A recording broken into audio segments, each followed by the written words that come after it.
بسم اللہ الرحمن الرحیم۔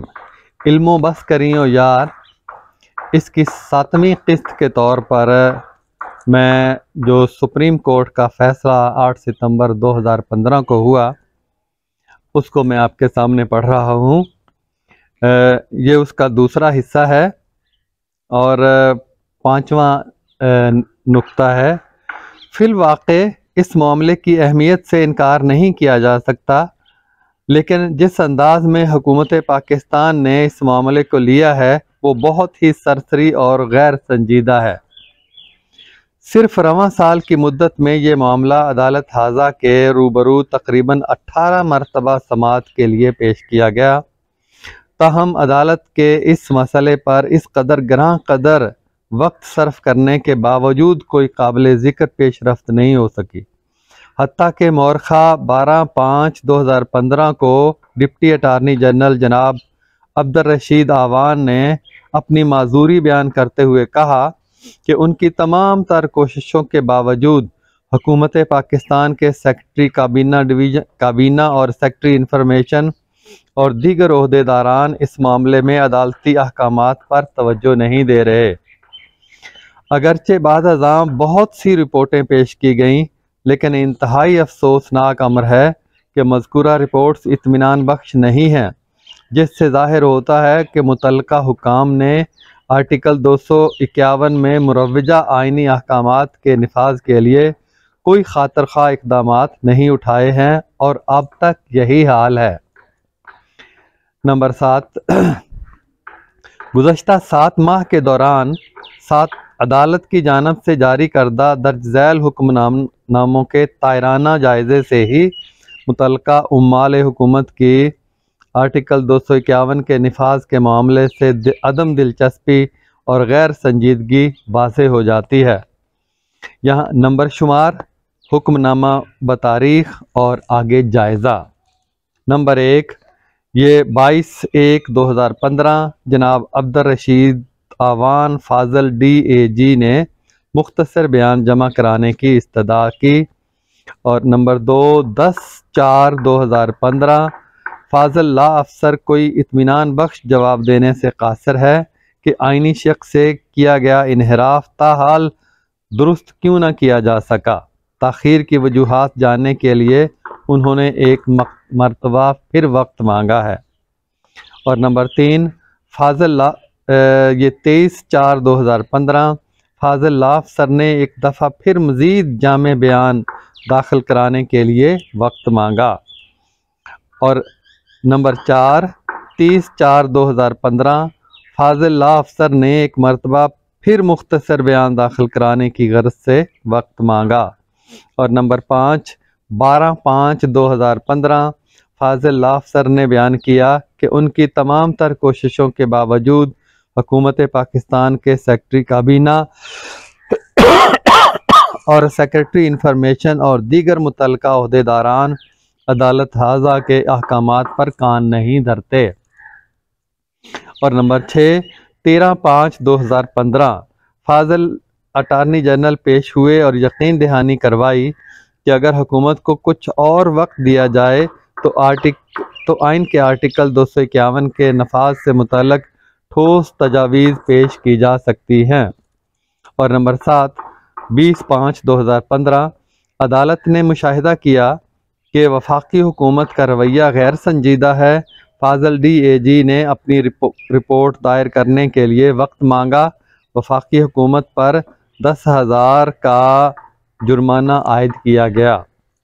اور نمبر 8، 2/6/15 احکامات کے باوجود وفاقی حکومت نے تاحال یہ واضح نہیں کیا کہ گزشتہ 42 برس میں آئین کے آرٹیکل 251 کے نفاذ کے لیے کیا اقدامات اٹھائے ہیں، اور اگر نہیں تو اس نااہلی کا ذمہ دار کون ہے۔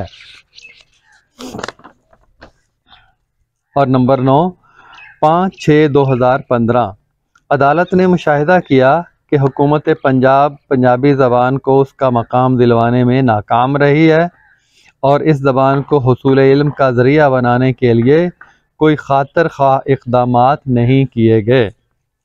اور نمبر 10، 11/6/2015 سیکرٹری انفارمیشن نے بیان کیا کہ آئین کے آرٹیکل 251 کے نفاذ کے لیے سمری و تجاویز سیکرٹری کابینہ کو ارسال کی جا چکی ہے۔ اسسٹنٹ ایڈوکیٹ جنرل پنجاب نے رپورٹ جمع کروانے کے لیے مزید وقت مانگا۔ اور 11واں 2/7/2015 کابینہ کا فیصلہ زیر تجویز ہے، لہذا مقدمے کی سماعت ملتوی کی گئی۔ اور نمبر 12 10/7/2015 کابینہ کا اجلاس ابھی نہیں ہو پایا کیونکہ وزیر اعظم بیرون ملک دورے پر ہیں، تاہم فوری نفاذ کی غرض سے انتظامی طور پر جناب وزیر اعظم صاحب نے کچھ احکامات جاری کیے۔ اور نمبر 13 11/8/2015 سیکرٹری انفارمیشن نے بروئے مراسلہ بتاریخ 6/7/2015 اطلاع دی کہ حکومت کی جانب سے کچھ ہدایات جاری کی گئی ہیں۔ جناب سکندر جاوید چیئرمین GEC نے عدالت کو مطلع کیا کہ وزارت قانون نہ تو ان کی جانب سے ترتیب دی جانے والی قانونی لغت کی طباعت میں کوئی دلچسپی لے رہی ہے، جس کا مقصد قوانین کے اردو ترجمے کو آسان بنانا ہے، اور نہ ہی کوئی مالی معاونت فراہم کر رہی ہے۔ اور نمبر 14 یہ ہے 10/8/2015 یا 16/8/2015 حکومت کی جانب سے ابھی تک تسلی بخش انتظامات کی اطلاع موصول نہیں ہوئی۔ اور اس کے بعد 8واں نکتہ ہے، مذکورہ بالا حکم ناموں سے آیا ہے کہ آئین کے احکامات کے نفاذ کے لیے زبانی خاطر جمع سے بڑھ کر کوئی ٹھوس عملی قدم نہیں اٹھایا گیا۔ ایسا معلوم ہوتا ہے کہ حکومت اس غلط فہمی میں مبتلا ہے کہ جیسے اسے آئین کے آرٹیکل 251 پر عمل نہ کرنے کا حق یا اجازت حاصل ہے۔ یہ انتہائی تشویشناک امر ہے کہ آرٹیکل 251 کی زبان پر غور کریں تو اس بارے میں کسی غلط فہمی کی گنجائش نہیں رہتی۔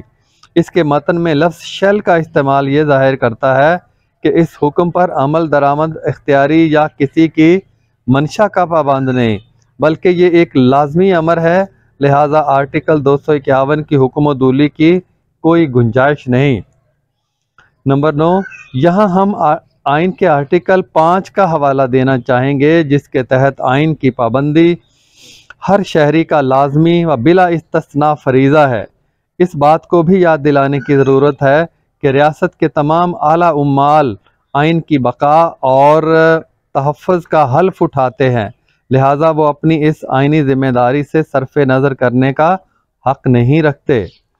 ہم کئی مواقع پر اس بات کی طرف اشارہ کر چکے ہیں کہ آئین کی حکمرانی تب قائم ہو سکتی ہے جب اس کی ابتدا صاحب اقتدار طبقے سے ہو۔ اگر حکومت خود آئینی احکامات کی پابندی نہیں کرتی تو وہ قانونی طور پر عوام کو بھی آئین کی پابندی پر مجبور کرنے کی مجاز نہیں ہو سکتی۔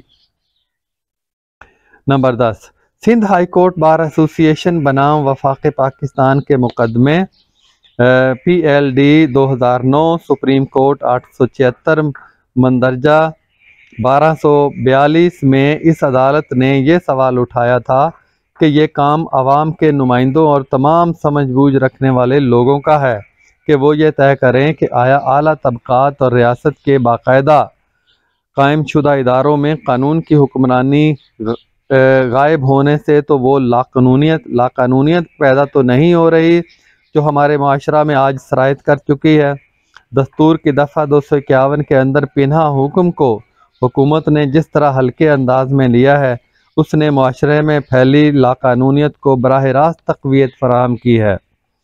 یہی وہ لاقانونیت ہے جو ہر طرح کی غیر قانونی حرکتوں میں نظر آ رہی ہے، بشمول اس انتہا پسندی اور دہشت گردی کے جس نے ہمارے معاشرے اور ریاست کے تار پوز کو بکھیر دیا ہے۔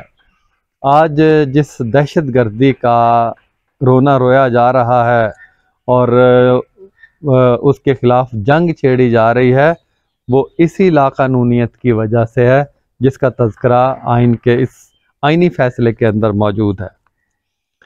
تو نمبر 11 ہم یہاں حضرت بابا فرید گنج شکر رحمۃ اللہ علیہ کے واقعہ سے سبق لے سکتے ہیں کہ ایک ماں ان کی خدمت میں اپنے بچے کو لائی اور شکایت کی کہ اس کا یہ بیٹا شکر بہت کھاتا ہے، اس لیے اس کو اس عادت پر تنبیہ کی جائے۔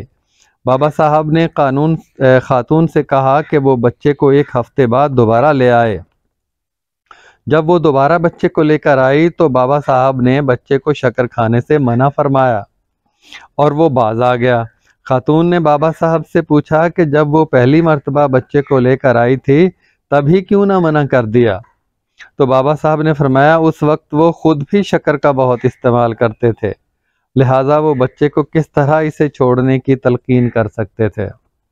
ایسا لگتا ہے کہ ارباب حکومت اس دانش کی معنویت کو نہیں سمجھ پا سکے ہیں۔